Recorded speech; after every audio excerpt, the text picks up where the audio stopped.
И снова здравствуйте, дорогие друзья! Мы продолжаем серию наших интервью, посвященных адаптационным практикам людей, представителей русскоязычной культуры, русского языка, которые адаптируются сейчас в Кыргызстане. Это либо граждане РФ, либо граждане других стран. Сегодня мы послушаем интересную историю Марии, которая у нас в студии. Здравствуйте, Мария. Здравствуйте.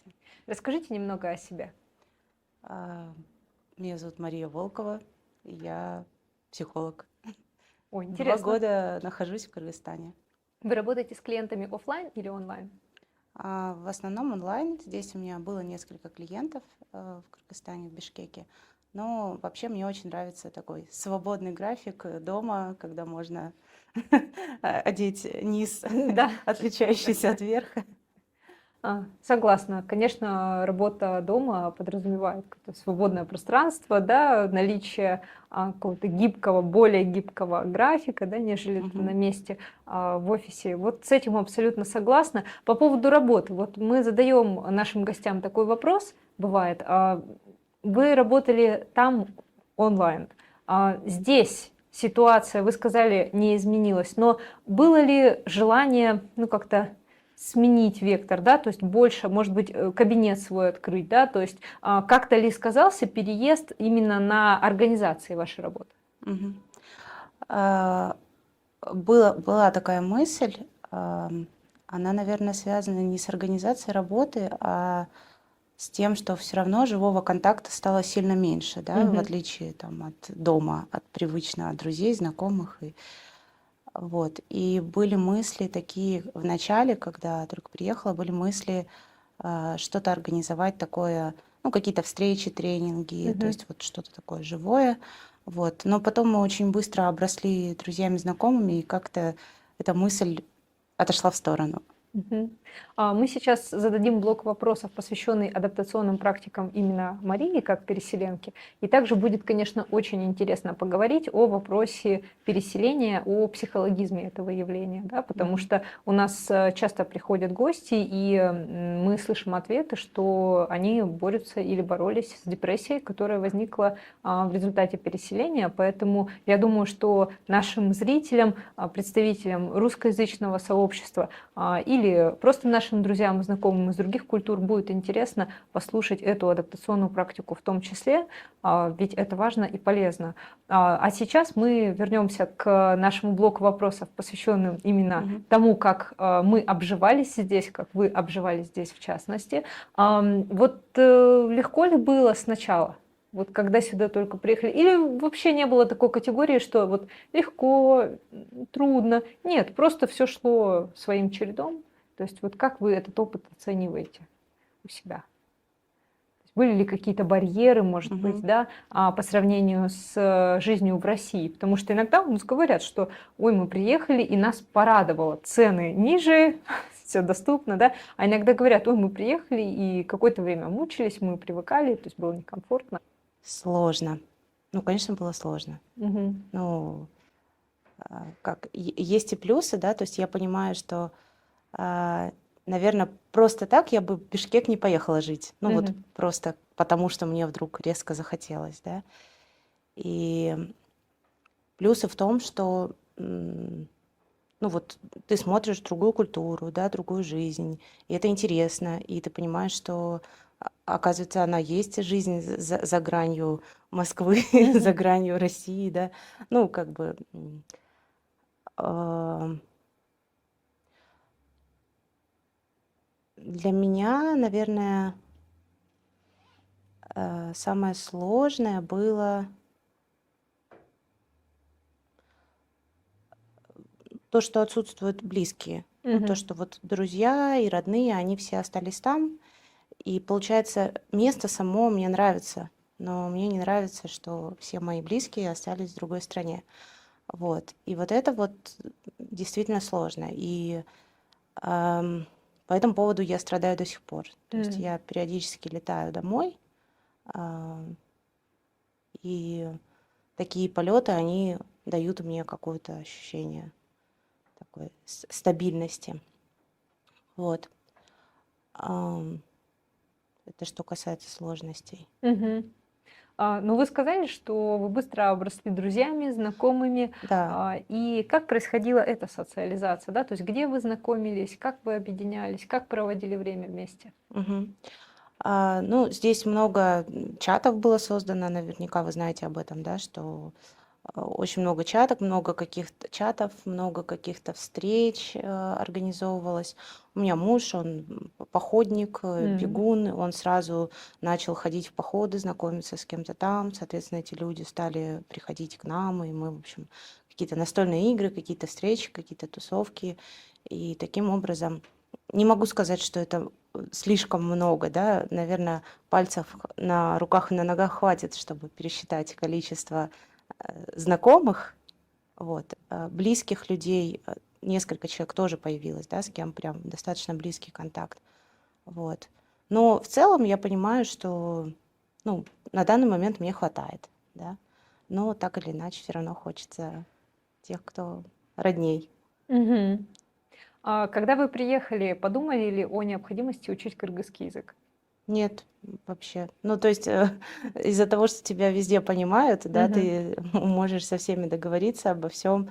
Ни разу у меня не было, чтобы меня кто-то где-то не понял. Мгм. Вот.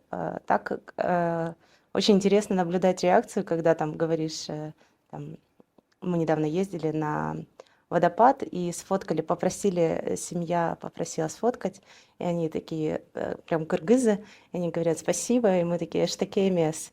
И они такие, о, круто.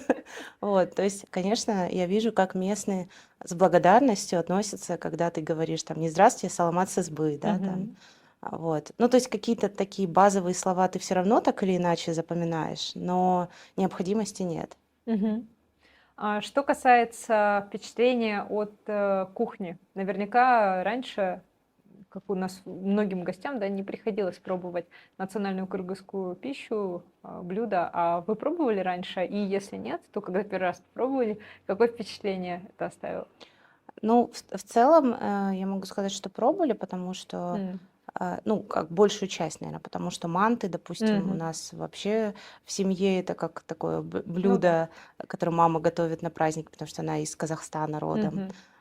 Там лагман, что еще?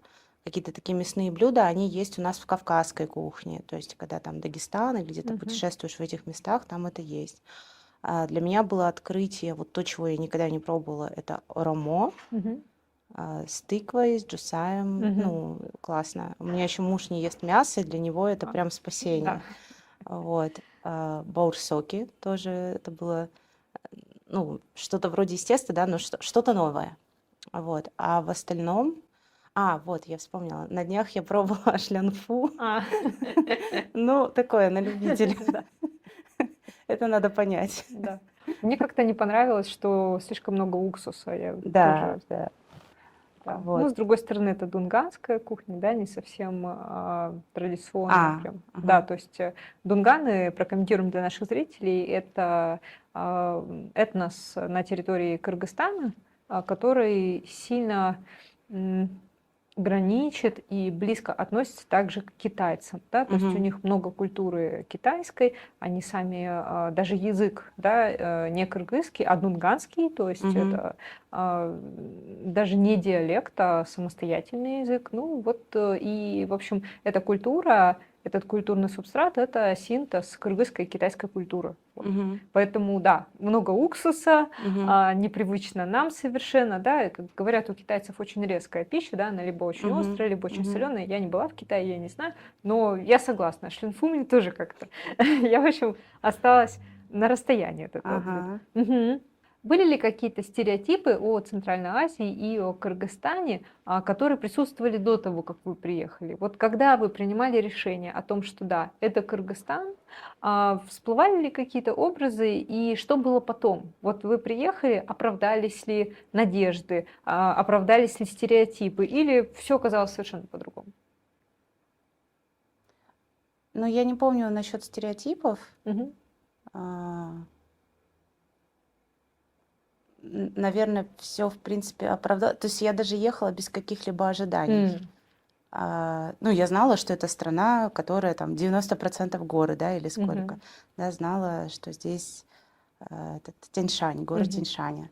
Вот. Это были все мои познания на тот Мгм. момент. И, в принципе, я ехала как в горную страну. М, Наверное, было, знаете, именно какой-то стереотип по поводу народности, так или М. иначе, потому что у нас очень много из Средней Азии работает народу в России, да, работало раньше, сейчас вроде меньше. Мгм. Вот. И в связи с этим, может быть, были какие-то стереотипы, а, но хотя нет, наверное, потому что все, кого я встречала, там дворники, уборщики, всегда мы с ними ладили, дружили, и, в принципе, то же самое я вижу здесь. Наверное, нет. Мгм.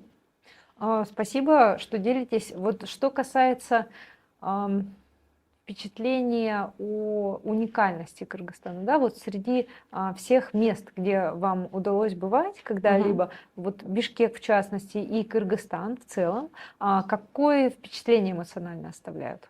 Мгм. А, ну, вообще, вот для меня, наверное, это синоним слова Кыргызстан, да, это горы. Ну, то есть Мгм. вот это самая горная страна, которую я когда-либо видела, где я вот была в путешествиях, и для меня именно это про горы. Мгм. Вот. Поэтому это самое яркое впечатление, да, то, что вот они так близко, вот ты можешь выехать в выходные, подышать свежим воздухом, Мгм. Мгм. погулять. Вот, это здорово. Ну, как, от Бишкека именно у меня эмоциональный след такой, ну, грустно, на самом М. деле, да, потому что я последние 13 лет жила в Москве, и, Мгм. конечно, когда я вдруг вспоминаю, что это столица, мне становится грустно, потому что там дороги, пыль, да, вот какое-то такое вот оно, есть такие грустные весьма места, уставшие, Мгм. вот. А именно вот природа, она, конечно, потрясающая, вот. А, Да, очень интересно. Я помню свой шок, когда я пошла в магазин, и там лежали, на "Молодой гвардии" мужчины лежали. М. Ну, просто вот они там отдыхали, да, Мгм. а я испугалась, думала, что человеку плохо, А. начала его будить, А. там, спрашивать, вызвать ли вам скорую. Мгм. Мгм. Вот. Потом уже мне объяснили, что это нормально, что люди так отдыхают, просто на свежем воздухе лежат. А я прям так перепугалась, потому что, ну, в Москве это либо пьяный человек, да, и Мгм. ему хорошо, либо человеку все-таки плохо. Никто просто так отдыхать не приляжет Мгм. без Мгм. ничего. Да, это Да. интересное наблюдение, правда. А что касается досуга, который проводили вот с друзьями, которыми успели обзавестись, как вообще выстроили вот взаимодействие, да? Куда ходили, что смотрели? Мгм. Ну, мы много ездили в горы, Ага, ездим, стараемся ездить на выходные, вот как-то зимой пореже, сейчас почаще. Играем в настолки, ходим на квизы, классно. ходили в караоке пару раз, вот, гуляем. Ну, то есть основное развлечение у нас, наверное, это посиделки, настолки и игры, Мгм. и горы. Вот самое Мгм. такое частое явление, которое у нас происходит в выходные. Вот, ну, либо с мужем вдвоем, это такой день для двоих. Да, интересно. И мы плавно переходим к блоку вопросов, к одному большому вопросу, к проблематике и к ряду мелких, касающихся именно адаптации, да, Мгм. адаптационных практик как свойства психики, да, то есть вот как у нас устроена психика, да, как она адаптируется, какие возникают психологические защиты. Об этом, конечно, очень интересно поговорить именно на примерах, да, прежде всего раскроем тему, спросим, Мария, вот были ли у вас клиенты, которые, ну, скажем, это релоканты, да, то Мгм. есть это переселенцы, и они к вам здесь уже обращались за психологической консультацией? Нет, не было. Мгм. То есть, получается, мы не можем сделать какой-то срез, да, то есть, Ну, как, ага, я могу сказать, что практически 90% моих клиентов это ага, все люди с высоким уровнем тревоги. а, Это люди чаще пациенты психиатров еще, да, то есть м, мы ведем их совместно с психиатрами. м, Но именно релокантов мгм. среди этих клиентов нету. Вот. Но так уровень тревоги высокий, наверное, у большинства, у большого процента населения. Мгм, мгм. Вот. Спасибо, что вы поделились этим. Действительно, тревожность здесь, да, является следствием. Что касается профессионального взгляда на ситуацию, скажите, пожалуйста, вот когда человек попадает в новую обстановку, в новую ситуацию, да, в данном случае это культурный контекст, как можно снизить уровень тревоги? Потому что у нас были случаи, когда гости говорили о том, что, ну, в общем, ну, трудно было. Трудно Мгм. было, то есть это новая среда, я на себе прочувствовала и причины, и следствия социальной изоляции. Мгм. То есть, когда у тебя нет профессиональных контактов, когда у тебя нет контактов, связанных с какими-то дружескими отношениями, да, потому что ты уже не знаешь, кто друг, Мгм. а как бы кто, может быть, ну, воспользуется ситуацией, да, то есть, Мгм. ну, я не говорю о том, что кто-то мог это сделать, в моем окружении таких людей не было и нет, да, но в любом случае такие мысли возникали, и это порождало тревожность, вот, поэтому какой совет, может быть, можете дать, не, конечно, не в рамках терапии, а просто в рамках профессионального взгляда, как вот бороться с такими симптомами, да, что делать, вот как бы вы посоветовали действовать? А, Так, в рамках совета это сложно достаточно Мгм. уместить. Мгм. Наверное, самое первое — это замечать, что осталось стабильным, да, потому что М. переезд вообще, он приравнивается по уровню стресса на втором месте после смерти близкого человека, да, то М. есть это настолько стрессово для нас, настолько все привычное выбивается и остается где-то там, да, как жизнь как будто бы делится на до и после, да. И вот нужно учиться замечать прям осознанно какие-то вещи, которые остались для тебя стабильными. То есть Мгм. я утром встаю стабильно, одеваю свои тапки, в которых я обычно хожу, да, Мгм. завариваю себе свой любимый кофе, Мгм. там, свою любимую кружку Мгм. или нелюбимую, Да. которая уже стала любимой. Вот, то Да. есть какие-то вещи, какие-то ритуалы, какие-то привычный распорядок дня, да, который остается, что вот это у меня осталось так же, как там, да. Мгм. Я как там, как и раньше, могу позвонить близкому человеку, поговорить с ним по видеосвязи, да. Просто мы это делаем зачастую, но на автомате не Мгм. замечаем. Как бы обычно коллеги рекомендуют обращать на это внимание, да, что Мгм. вот это у меня осталось стабильным, таким же, как и раньше. Вот. Ну и вообще понимать, что в любом случае, как бы мы там ни хорохорились, у нас будет большой стресс, будет какое-то апатичное состояние, и это Мгм. нормально. И М. хорошо бы, конечно, с этим состоянием пойти к специалисту, отнести его, показать ему, да. Вот. Но если не идем, то хотя бы признавать себе, то есть не стараться вот, что я совсем Мгм. справляюсь, все хорошо, да, а признавать себе, что вот сейчас у меня такой период, и это нормально. Не Мгм. ставить себе каких-то высоких ожиданий, что я Мгм. сейчас тут резко добьюсь каких-то высот в карьере в новой стране или там обзаведусь друзьями, и все будет как и раньше, да. То есть вот именно более бережно к себе Мгм. относиться, снижать вот этот вот уровень надо, да, и уровень ожиданий от М. себя. Вот. Но это если вот прям совсем коротко. Ой, спасибо, это очень интересно и очень полезно нашим зрителям, и даже мне в частности. Спасибо большое за это. Вот, а как привыкнуть к новизне?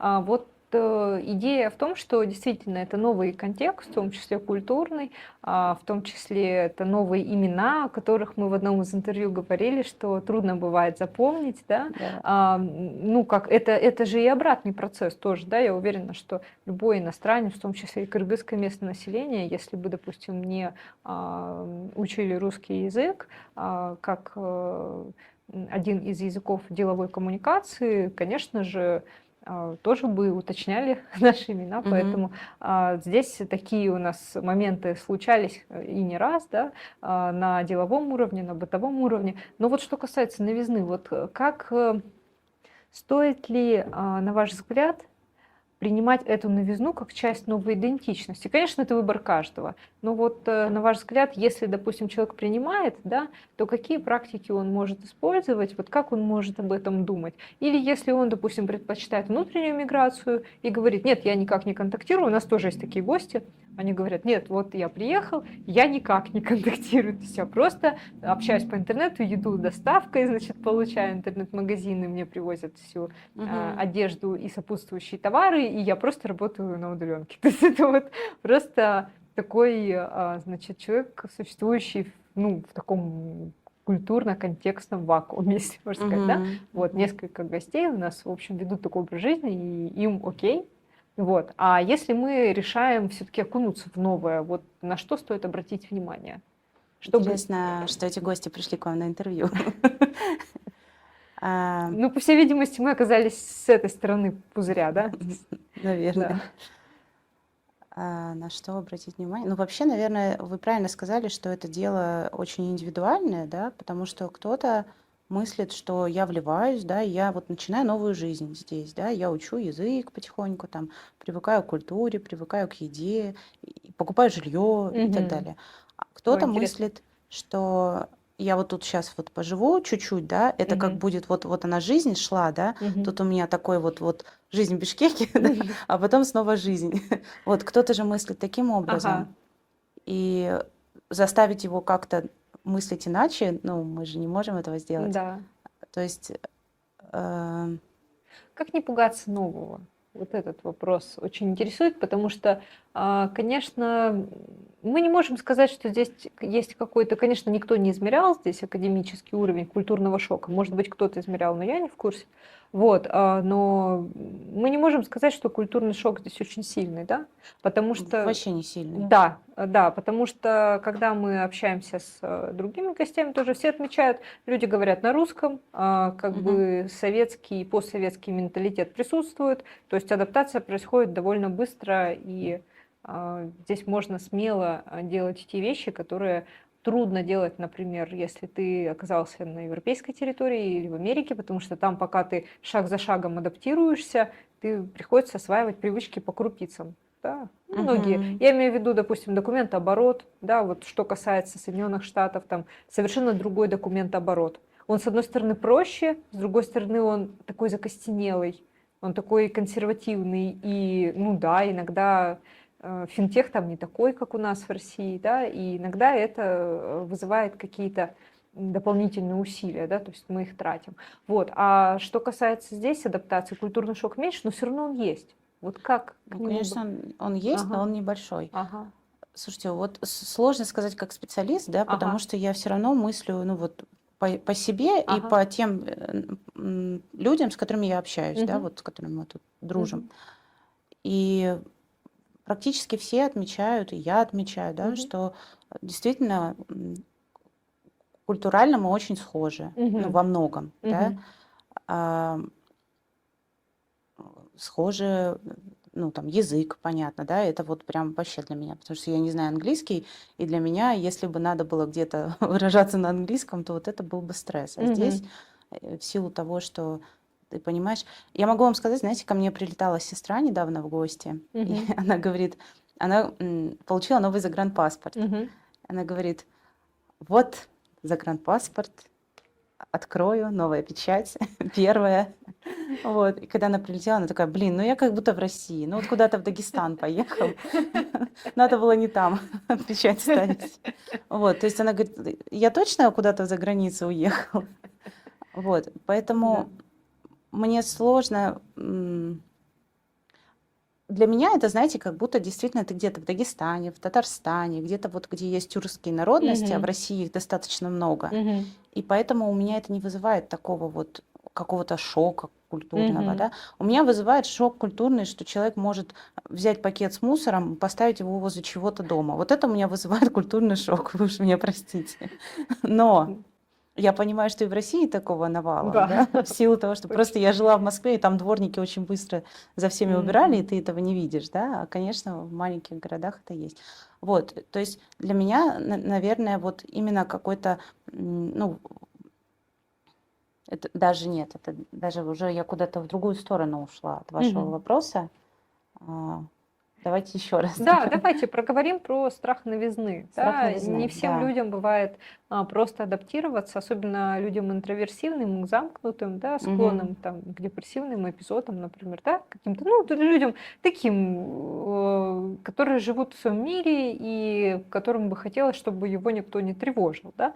А тут вот так получилось, что, в общем, ну, пришлось поменять типичную привычную среду, и как вот этот контекст во-первых, как не пугаться этого нового контекста, да, что окей, ситуация изменилась, но Мгм. я не боюсь, я справлюсь, вот. И, во-вторых, как его еще и адаптировать под себя, да, то есть вот как-то вжиться в эту культуру, если это, ну, нужно. Но в любом случае смена дома, смена страны, смена реалий, все равно нужно вживаться. Какой бы ни был похожий контекст, это все равно смена. Мгм.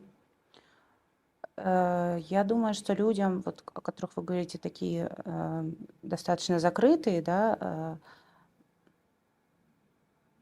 наверное, у них не особо есть потребность. Ну, то Мгм. есть вряд ли они были в Москве в Москве, в России Мгм. мега открытые, да, Мгм. а сюда прилетели и вдруг резко закрылись.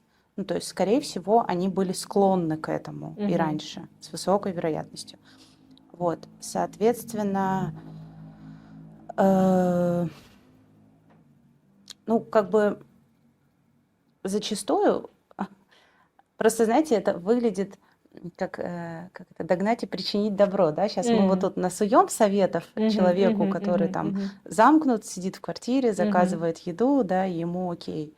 А ему действительно так окей. Ну, Мгм. то есть Мгм. с высокой вероятностью ему так лучше, Мгм. нежели его будут пытаться как-то вот из этого вытащить. А, Конечно, хорошо бы обратиться к специалисту в такой ситуации, 100%. Э, Ну, если только она беспокоит, да. А Да, если это окей, то оно обращаться вполне не надо. может быть окей. Мгм. Мгм. То Это есть, очень ну интересно. как, оно может быть, ну как, оно не совсем окей, но, скорее всего, человек не осознает, что оно не окей. Мгм. Вот, вот так. Понятно. Да, это интересно. И что касается адаптации, здесь, наверное, все очень индивидуально, да. То Да, есть конечно. кто-то пойдет, кто-то будет решать своими силами, если, если вообще действительно осознает проблему, да, потому что, а, как вы, на мой взгляд, совершенно справедливо сказали, ну, тем более, что принудить, да, или просто давать рекомендации в данном случае, да, не получится.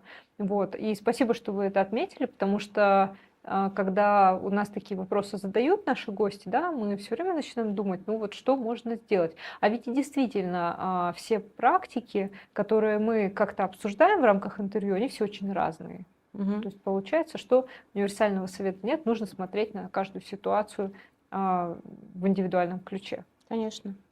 Вернемся к блоку вопросов, связанными с адаптационными практиками, потому что, как мы выяснили, каждый конкретный случай его надо рассматривать индивидуально. И сегодня у нас индивидуальная интересная история Марии. Напомню, что Мария 13 лет прожила в Москве и оказалась в Бишкеке также в качестве переселенки, да, то есть адаптируется. Давайте узнаем теперь про блок, связанный с искусством, какие есть культурные предпочтения, да, может быть, вы уже куда-то ходили, как-то проводили досуг или планируете, как Мгм. вам кыргызская культура и искусство? Ну, мы ходили в театр русский Мгм. Айтматова. В том сезоне мы там посмотрели, по-моему, все, что там было, Интересно. с большим удовольствием. Мгм. Ну, правда, шикарный театр, очень крутые постановки. Мгм. Мы прям ходили, правда, вот с большим удовольствием. Ходили на концерты народных вот каких-то инструментов. Муж ходил без меня. Вот. И да, в принципе, мы как-то первый год много достаточно ходили. Это потом мы уже перешли дома в настолки. Мгм. А так вообще, когда приехали, ходили, да, на какие-то концерты, на концерты симфонической музыки, вот рок-музыки в симфонической обработке, вот, на стендап казахский, О, интересно. да. Ну, в целом, все, на что мы ходили, нам доставляло удовольствие, вот. По поводу вот культуры, разности, знаете, тоже вот что удивительно, когда видишь, ну, допустим, как там мужчины ходят в колпаках, да, то Мгм. есть это же такая народная, как Да, бы, как это, шляпа, шапка, ну да, головной убор, да. головной убор, да. А, или женщины ходят вот в каких-то нарядах, Мгм. расшитых вот этих рубашках, то есть вот когда на Ужский рынок приходишь, да, и там целый ряд вот этих всех тулупов каких-то таких расшитых. Это удивительно, потому что, ну, у нас в России никто не ходит в кокошники, да, или там Да, в ленты в волосах. да, Такая. правда. Вот, и это классно, и это всегда у меня вызывает какую-то такую внутреннюю радость и гордость, да, что Мгм. люди вот свой костюм народный несут, поддерживают. И вот это есть, это можно увидеть, это здорово. Очень интересно. Повлиял ли как-то переезд на ваши хобби? Вот, например, вы чем-то увлекались в России, а Мгм. потом приехали сюда и, допустим, либо возможности нет, либо вы, наоборот, для себя что-то открыли. Мгм. Да, повлияло. Я в России играла на гитаре, О, а сюда здорово. гитару не повезла. А, Вот, иногда я думаю купить, а потом думаю, да ладно, что потом переезжать. А я стала покупать картины по номерам и м, раскрашивать на здорово. Wildberries. Реклама Wildberries.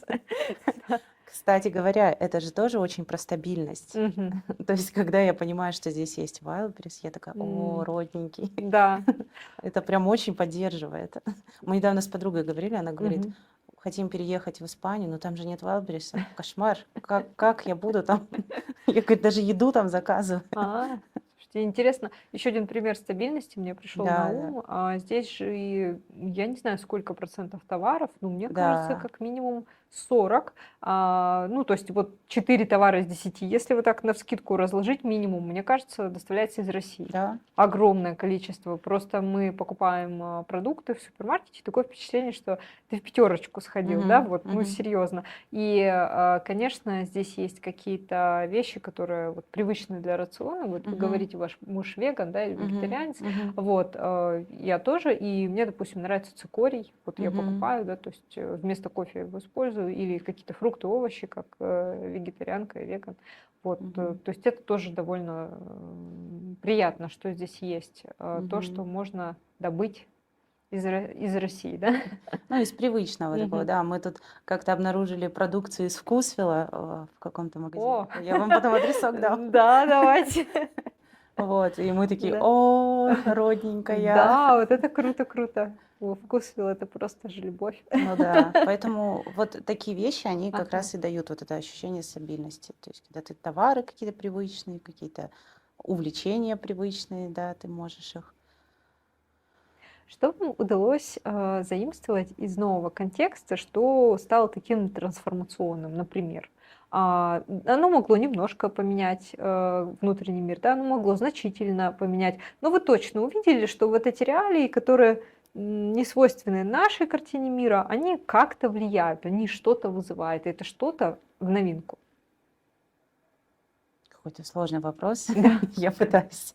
э, Ну вот, Как изменилось мое мышление, да, как да. это, смотря на.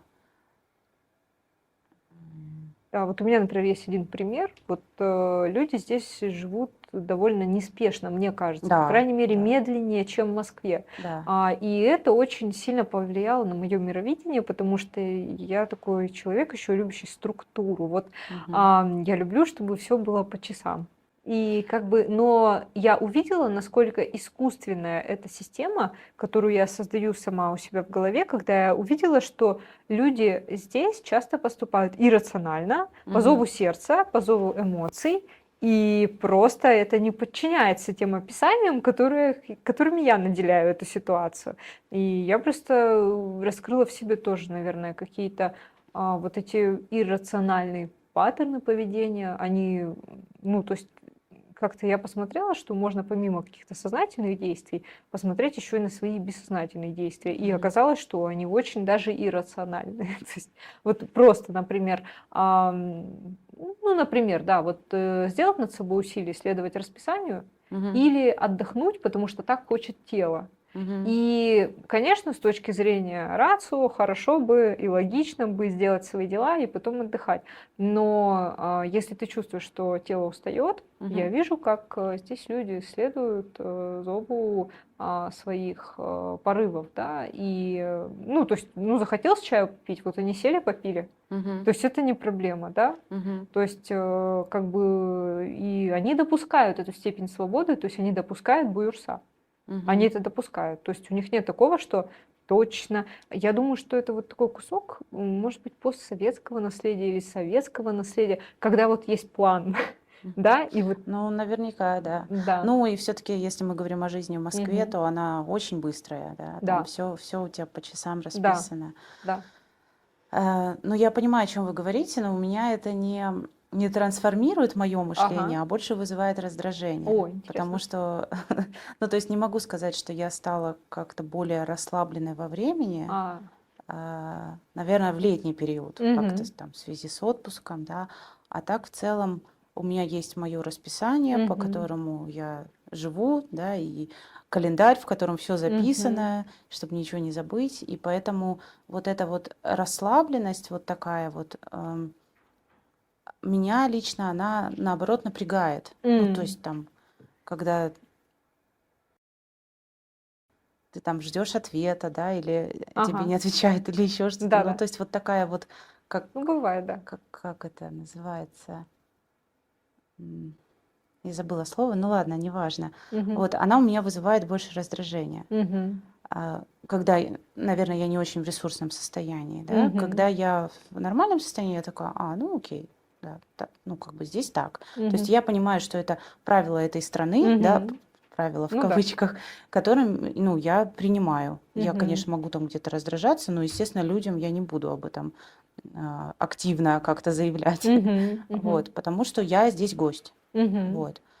То есть, как бы в плане трансформации у меня не произошло, что я как-то внутренне поменяла свое отношение к вот этой скорости жизни. М, А в чем же она произошла? Я вот пытаюсь понять. мгм. А, Сложно мне ответить на этот вопрос. Как-то я, знаете, об этом не задумывалась. Мгм. У меня вопрос связан еще с тем, что вы сказали, что вы раздражаетесь, да, Мгм. и это же нормально чувствовать раздражение, Да, да, конечно. это нормально злиться. Мгм. Здесь у меня такой вопрос, что в новых реалиях, в новом культурном контексте вот может вызывать раздражение, как вы думаете, какая причина, да, этого раздражения? То есть непривычно, а, как-то вот Да, да, непривычно. ну то есть это Мгм. же как все вопрос нашего Мгм. опыта, наших ценностей, Мгм. да, и если у меня есть ценность моего времени, что я всегда там стараюсь приходить вовремя, да, Мгм. то меня злит, когда человек опаздывает, то есть он как Мгм. бы нарушает мои временные границы, если Мгм. говорить это Ой, правильными словами, да, интересно, да, это вот, очень и интересно. это раздражает. Мгм. Э, Да, спасибо за это наблюдение, потому что действительно у нас сегодня разговор строится, дорогие гости, кто только что присоединился, да, у нас разговор строится, как мы видим, на вот этой позиции привычно-непривычно и мгм, это стабильно-нестабильно, да, и, следовательно, тревожно-спокойно. И это очень интересно то, что мы сейчас рассматриваем, разность установок, разность ценностей, разность вот пространственно-временного измерения, да, как мгм, соотносится время и пространство, есть один пример, кстати, да, давайте про пространство поговорим, тоже интересно. Вот приведу один пример, чтобы понять вопрос, да, его объяснить. мгм, Сибиряки говорят, если расстояние между городами, допустим, 1000 километров, они говорят близко. мгм, Ну, потому что, ну да, допустим, от Братска до Иркутска 800 километров, почему бы и нет, это близко, потому что это день на машине, это ага, день пути. ага, А если человеку из Рязани сказать, что 800 километров нужно докуда-то ехать, во-первых, много я знаю вот действительно людей из центральной России, которые не любят поезда, они считают, что сутки на поезде это много, мгм, проще самолета. А мгм, во-вторых, они считают, что ну как-то далеко, 800 километров это же далеко. И вот мгм, в связи с этим у меня вопрос про масштабы города. Да, то есть про расстояние, про мгм. дистанцию в пространстве города. Вот вы 13 лет прожили в Москве, и, ну, наверное, ритм большого города сыграл какую-то роль Мгм. в картине мира. А когда приехали в Бишкек, каким он показался? Ну, конечно, он показался маленьким на фоне Москвы, безусловно. Да, И в основном мы здесь перебираемся. Правильное слово? передвигаемся, да? Передвигаемся, да. Так, так. Передвигаемся пешком, потому что, в принципе, все, что нам нужно, да, зачастую это вот все достаточно близко. То Мгм, есть либо пешком, либо на такси. мгм, Вот. Но на такси это если куда-то надо, я не знаю, там поехать куда-то туда, далеко, мгм, в мгм. микроши. Вспомнила слово. Новое слово, да, так же, Да. как бусик. Да. Вот, То да. есть Бишкек, конечно, ощущается маленьким, ну, это классно, это на самом деле удобно, когда все так достаточно компактно. Вот. Конечно, после Москвы это очень расслабляет, когда приезжаешь в Москву, и тебе там надо куда-то далеко ехать, то, ну да, в этом есть свои плюсы. Да, это интересно. А что касается посещения каких-то мест, связанных вот, ну, непосредственно с русской культурой, да, то есть это, допустим, русские фильмы на русском языке, вот как вы говорили, русский театр, да, это, ну, конечно, религия у нас, она не относится только к России, но все-таки это русская православная церковь, да. Замечаете ли вы дискомфорт от недостатка таких мест? Или вот все равно? Нет, не замечаю. Мгм. Ну, то есть я спокойно отношусь к кинотеатрам. Да, в Мгм. них, конечно, здесь много кыргызских фильмов, да, Мгм, много как-то не на русском языке. Мгм. Но так как у нас куча подписок, есть большой телевизор, да, соответственно, Мгм. ты все можешь посмотреть М. дома, опять же, не выходя. Мгм. А, Опять же, да, вот те интересы, которые у нас есть, Мгм. они вполне перекрываются, они вполне здесь, все для этого есть, Мгм. да, и нам хватает. То есть мы не ощущаем какого-то прям, что нехватку чего-то прям Мгм. сильную. Мгм. Вот. Что касается образа Кыргызстана в отношении вот других стран, да, вы планировали какие-то заграничные поездки или, может быть, вы уже были за границей? И видится ли Кыргызстан как, ну, я думаю, что да, у него есть какая-то уникальность, да, и вот в чем она видится? То есть вот что можете сказать на тему вопроса с любой точки, да, именно Кыргызстан и отсюда поездки за рубеж? Или Кыргызстан на международной арене? Вот как для вас этот вопрос раскрывается? Ну, те места, где я была за границей, да, это обычно там море, Мгм. куда-то ты летишь там в Индию, не знаю, там в Турцию, да, Мгм. есть какие-то древние города, да, древние какие-то постройки, то есть ты смотришь именно город. То есть для меня Кыргызстан это именно про природу. То есть здесь вот приезжай и смотри природу хоть целыми днями, да, разные Мгм. места, езжай там на Иссык-Куль, езжай в все эти каньоны смотри, вот, то есть ну, я считаю, что визитная карточка Кыргызстана это именно природа, которая здесь прекрасная, и вот можно приезжать сюда в отпуск именно за горами, за М. Иссыкулем и так далее. Вот. Какие-то исторические вещи, ну, здесь много ну, советских построек, да, Мгм. тоже Да. можно посмотреть, если интересно. Но так как в России их тоже в маленьких городах достаточно много, то Мгм. я насмотрелась, в принципе. Вот, то есть вот именно природа, да. Мгм. Ездили ли еще куда-то в Центральной Азии и планируете ли?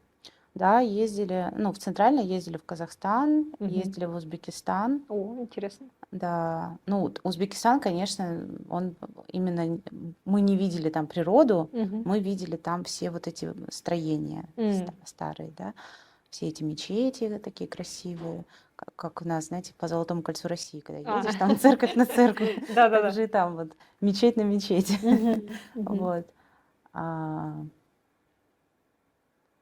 да. Ну, как бы Узбекистан, ну, если говорить про Ташкент, да, Мгм. и про Астану, вот как две столицы, да, они, ну, более богатые, чем Мгм. Бишкек, на мой взгляд, М. показались. Вот. Интересно. Мгм. Есть что-то такое, что есть только в Москве или только в России? И вот что никак невозможно добыть здесь? Это может быть товар, это может быть услуга, это может быть информация, это могут быть какие-то люди, да, какие-то черты характера, то есть любое что-то. Мгм. Ну, наверное, это метро, которого здесь нет. Мгм. В период пробок оно, наверное, было бы актуально. Мгм. А, Скучаете по Москве? Да, я очень люблю Москву. Ну, люди. Ну, для меня вообще самое ценное это люди. То есть все можно, от всего можно отказаться, но от тех, кого любишь, сложно. Вот, поэтому мне больше всего не хватает именно вот тех людей, которые там. Ну, я с ними встречаюсь, да, когда прилетаю, но все равно хочется чаще, больше, как-то более стабильно. Вот. В плане каких-то вещей, слушайте, ну вещей, ну просто дофига, на мой взгляд, да, все можно купить, все можно заказать, пожалуйста, вон Дордой, да, Да, самый большой вообще, рынок в Азии, да, или какой он там, да. второй или первый, Первый, самый большой, да. все можно вообще найти. Мгм. То, чего даже себе представить не можешь. Вот. А страшное место один раз была. Я была вообще вот проходом, проездом по краюшку Дордоя где-то прошла. Ну, вообще, да, такое колоритно, колоритно. Ну, А, страшное место в кавычках, но я имею в мгм. виду, что там слишком много народу, громко, шумно, Да, все да, да, ездят. да, оно очень специфическое. Да, Оно очень да. специфическое. Это как Ош-базар. Ну То да. есть вот Ошский рынок тоже очень Мгм. специфический. Мгм. Я внутри него не была, но я и Мгм. побаиваюсь, я честно скажу. Вот, не потому что это какое-то плохое место, да нет, нормально, просто мы не привыкли. Мы Мгм. не привыкли. Вот еще сегодня отмечали гости, и я тоже отмечаю немножко культуру рынков. Мгм. Да, это целый такой живой Да. организм, это механизм. Вот у нас же тоже в Москве, еще до того, как рынки посносили, как-то ликвидировали и поставили павильоны, вот Мгм. Черемушкинский павильон, раньше был Мгм. Черемушкинский рынок, да, Да-да-да. вот, а потом по Серой ветке, по-моему, тоже был раньше рынок, вот не помню, как называется, ну, в общем, тоже такой, сейчас там крытый павильон, вот, с Мгм. продуктами, ну, сейчас не знаю, но 2-3 года назад он там точно был, вот, Мгм. ну, Лефортово, да, то есть везде, Мгм. где можно было, то есть эта культура рынков она была, ну, как-то вот она ликвидировалась. Или она осталась, но она очень такая, ну, наверное, это будет некорректно сказать, облагороженная, но я лишь без негативной коннотации имею в виду, что просто она как-то вот приведена в какую-то систему, Мгм. да, то есть это не вот такая хаотическость, Да, тут да. такой больше хаос. Но Мгм. в этом есть свой, как это, своя изюминка, да, то Да, есть туда приходишь, какой такой микромир. да, Я вот правда. освоилась на Ожском рынке. Ну как? Вот. Ну, это, знаете, еще один плюс, огромный плюс Кыргызстана, да, это Ага, фрукты, это там да, клубника, которая второй раз уже, да, это малина, которая почему-то в августе. да, Вот, и классно. это, конечно, цены на фрукты, это, конечно, очень круто. Мы их стараемся есть сейчас очень много, пользуемся этими моментами. Вот, и, ну, как бы доставка, почему-то я вот к доставке как-то не стала использовать здесь доставку, хотя Мгм, в России активно пользовалась. мгм, Вот. И, соответственно, фрукты, овощи я все-таки стараюсь хотя бы в выходной сходить на рынок и купить там. Вот. Ну и, конечно, это такой, ты заходишь, да, даже если ты там уставший, то вся вот эта активность, она тебя так сразу хоп, и мгм. там движуха, Да, жизнь, да, можно поторговаться. Вот. В этом тоже да. есть свой кайф. Да, какое-то наблюдение сейчас возникло у меня из того, что мы обсуждаем.